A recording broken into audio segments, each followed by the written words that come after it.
Graça e paz. Saudade de vocês.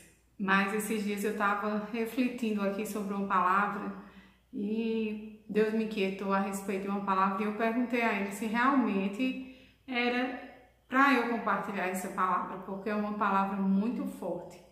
E eu quero começar perguntando a você, o que tem acontecido? E quando eu faço essa pergunta sobre o que tem acontecido, é com relação ao nosso país.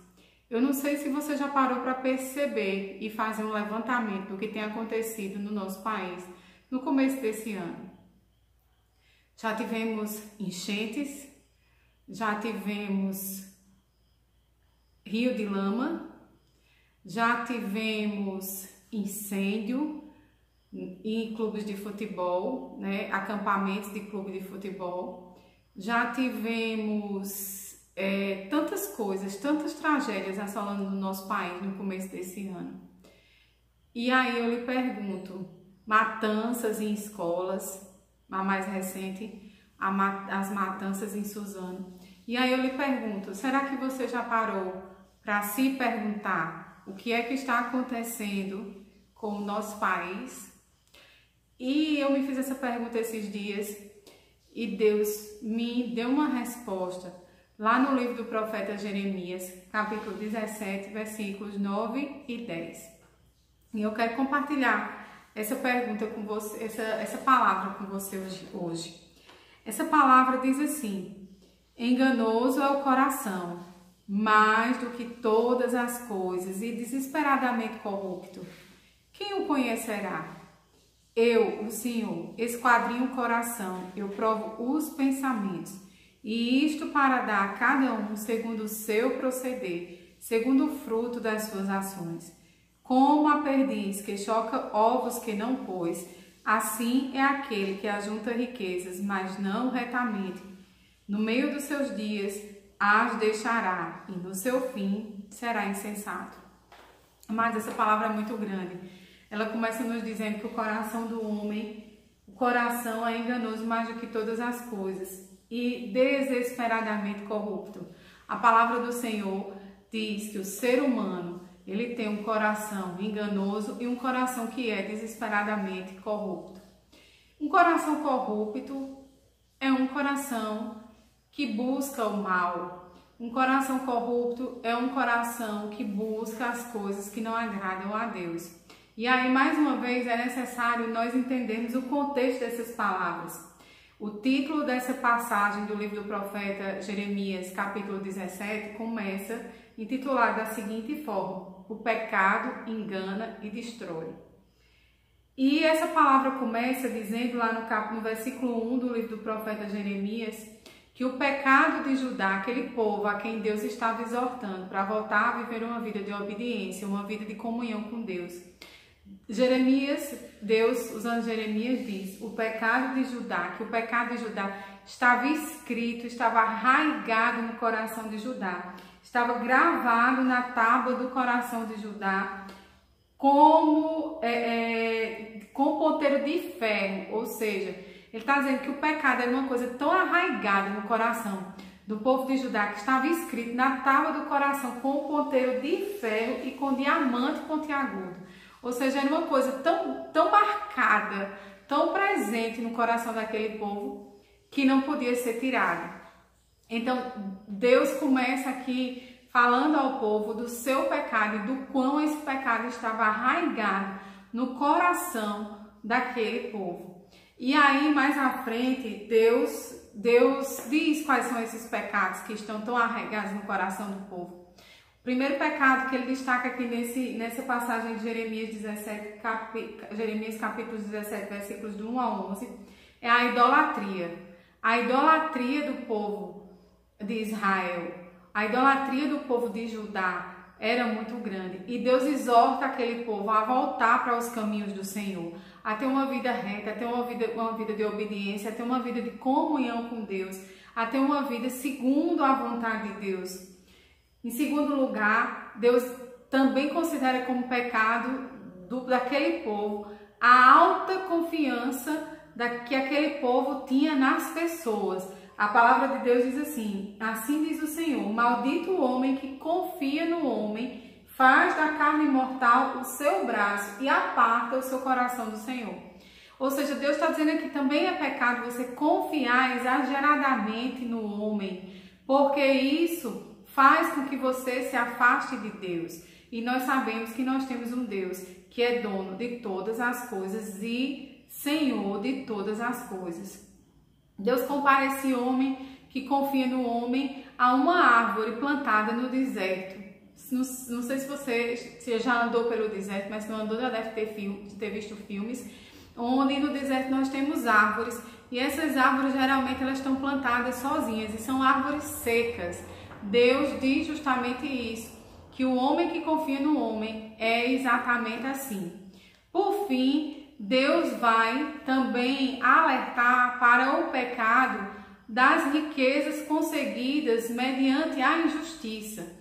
Lá no versículo 11, aliás, lá em Jeremias 17, capítulo 10, se não me falha a memória, ele diz assim: eu, o Senhor, esquadrinho o coração, eu provo os sentimentos, e isto para dar a cada um segundo o seu proceder, segundo o fruto das suas ações. Ele aqui está exortando justamente as pessoas, para as pessoas que acumulam riquezas e acumulam riquezas obtidas ilegalmente. Nós temos visto muito isso no nosso país. O nosso país tem passado por uma onda anticorrupção, o que é muito bom. Mas eu, nesta noite, eu não quero deixar de alertar você e a mim também, logicamente. Você que está aí do outro lado dessa palavra me alertou para isso no decorrer dessa semana, que a corrupção, infelizmente, não é um fenômeno da política brasileira. A corrupção é um fenômeno que é intrínseco, é inato ao coração do homem, está escrito na Bíblia. E nós temos por obrigação, como cristãos, nos apartar da corrupção. E muitas vezes com práticas cotidianas, com práticas que desagradam a Deus, com práticas erradas, nós nos deixamos levar pela corrupção. Quantas vezes, vamos lá, você não já furou a fila? Quantas vezes, eu tenho certeza que isso já deve ter passado por alguém, você recebeu um troco errado e fez de conta que não tenha visto. Quantas vezes deve ter acontecido com você também, você chegou em algum lugar apressado e aí só tinha a vaga de idoso ou de deficiente desocupada e você muito provavelmente deve ter parado o carro lá.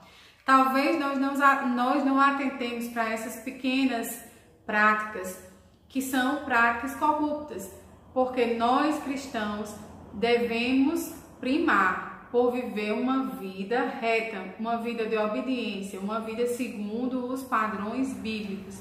E claro, nós não vamos alcançar a perfeição em 100% no que diz respeito às nossas ações, mas nós devemos buscar essa perfeição, tanto quanto possível. A palavra de Deus, ela é clara. Muitas vezes nós nos deparamos com situações dizendo assim, não tem ninguém olhando, mas Deus está olhando. Porque a palavra diz que o coração do homem é enganoso, que o coração do homem é desesperadamente corrupto, mas que o nosso Deus, ele esquadrinha o coração e os sentimentos para dar a cada um segundo o fruto de suas ações. Então, nosso Deus não é um Deus injusto, ele não é um Deus que dá algo a alguém que aquela pessoa não tenha plantado. Não tem colheita se não tiver plantação. E nós temos que ter cuidado com a plantação, com aquilo que nós estamos plantando nas nossas vidas, na nossa vida cotidiana. E nós temos que ter cuidado para refletir se nós não estamos plantando atos de corrupção, porque nós costumamos apontar pessoas que ocupam cargos públicos como corruptas, costumamos taxar os políticos hoje de corrupto, mas nós não nos atentamos para as nossas atitudes, que muitas vezes são atitudes corruptas, porque são atitudes que não se coadunam, não estão de acordo, não concordam com a palavra do Senhor. E aí a Bíblia diz que aquele que acumula riquezas de uma maneira ilegal, espoliando indevidamente, espoliando que já é indevido, né? Espoliando as pessoas, ele é como a perdiz que choca ovos que não são seus. Essa perdiz que choca ovos que não são seus, segundo a palavra, muito provavelmente vai se deparar com a situação de que quando os filhotes dos ovos nascerem, não vão reconhecer aquela perdiz como mãe e vão expulsar a perdiz. Ou então, o dono dos ovos vai chegar e vai expulsar a perdiz. A palavra do Senhor compara essas pessoas que acumulam riquezas ilegalmente a essa perdiz. Por quê? Ele diz, vai ser tolhido no meio dos seus dias, tendo em vista que aquilo que a gente planta, a gente colhe. Então, nosso Deus, ele não é um Deus injusto. Eu vejo nessa palavra o cerne da justiça. O nosso Deus não é um Deus injusto. Para ver, para perceber as pessoas que estão espoliando as outras, as pessoas que estão acumulando riquezas ilegalmente e deixar essas pessoas passarem ilesas. Muitas vezes nós olhamos e achamos que não está acontecendo nada com os espoliadores, mas o que acontece com aquelas pessoas e que nós não conseguimos ver, com certeza, eu não tenho nenhuma dúvida de que há um ajuste de contas entre elas e Deus. E esse dia do ajuste de contas chega para elas que acumulam riquezas ilegalmente, mas também para nós que agimos e que temos uma vida que não se coaduna com os princípios da palavra do Senhor. E ser corrupto é ter uma vida que não se coaduna com a palavra do Senhor. Ser corrupto é ter uma vida que não agrada a Deus. E a Bíblia tá clara aqui, que Deus esquadrinha os sentimentos, Deus esquadrinha os pensamentos para dar a cada um de acordo com aquilo que plantou. Aquilo que nós plantarmos, nós iremos colher. Então vamos ter cuidado no decorrer dessa semana com aquilo que nós estamos plantando.